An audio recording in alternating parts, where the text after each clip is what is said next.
সবাইকে আমার চ্যানেলে স্বাগতম। আশা করি সবাই ভালো আছেন। আজকে যে ভিডিওটা দেখাবো সেটা হচ্ছে কিভাবে কবুতর চালানের মাধ্যমে, ঠিক আছে, কবুতর চালানের মাধ্যমে কিভাবে মানুষ হাজির করা হয়। অনেকে আমরা জানি যে জালালি কবুতর সাধারণত চালান করা হয়।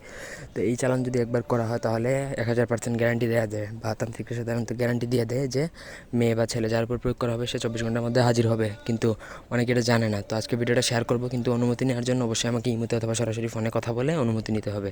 এই ধরনের বিদ্যা কেউ দেয় না, আর এই ধরনের বিদ্যার কেউ অনুমতিও দেয় না। তো মন্ত্রটা আমি আগে একবার বলে দিচ্ছি, তার আগে বলে সবাই আমার চ্যানেলটি সাবস্ক্রাইব করবেন। আর ব্যক্তিগত যে কোনো কাজ, অনুমতি অথবা বইয়ের জন্য যোগাযোগ করতে পারেন স্ক্রিনে দেওয়া নাম্বারে, ইমোতে অথবা সরাসরি ফোনে। তো মন্ত্রটা বলে দিচ্ছি, রাম একাকি কুল্লে ফেলে অকাকি কামে তল লাগলে মোরকা সব ফেলিও। তোর যেখানে সেখানে নামটা উচ্চারণ করবেন। অতনে তোর না লাগিলে হামি হতনে, তোর না লাগিলে হামি হতনে মরতে, মোহাম্মদিকা থাকিলে তোর হে আচলে আমিনে বান্ধি থো সো সো সো পুরো মন্ত্র আল্লাহ বাঁচা। এটাই পুরোটা হচ্ছে মন্ত্র, এটা সাপর মন্ত্র সাধারণত। এবং এই মন্ত্রটা প্রথমত মুখস্থ করতে হবে। যে কোনো দিন আপনি মুখস্থ করতে পারবেন, কোনো সমস্যা নেই। মুখস্থ করার পরে আপনি 108 টাকা যে কাউকে হাদিয়া দিবেন, যদি দেন তাহলে মন্ত্রটা সিদ্ধ হয়ে যাবে।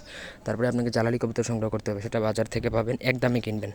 জালালি কবুতর কিনে তারপর সেই জালালি কবুতরের গলায় জাফরান কালি দ্বারা এই মন্ত্রটা লিখবেন, এবং যেখানে নাম আছে সেখানে নাম, এবং মন্ত্রের অপর পৃষ্ঠায় আপনি যাকে বশীভূত করবেন তার নাম, তার মায়ের নাম, অথবা তার ছেলে হলে বাবার নাম, মেয়ে হলে মায়ের নাম, এবং আপনার নাম, আপনার ঠিকানা দিবেন।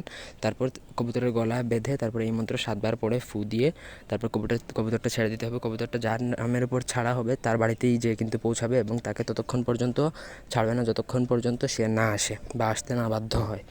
তো আশা করি বুঝতে পারছেন। কিন্তু এই মন্ত্র প্রয়োগের আরেকটা জিনিস আছে, সেটা কিন্তু আমার অনুমতি নেবেন। অনুমতি অর্থাৎ গুরুমন্ত্র নেবেন। গুরুমন্ত্র ব্যতীত এই মন্ত্র দ্বারা কাজ যদি করেন তাহলে হবে না।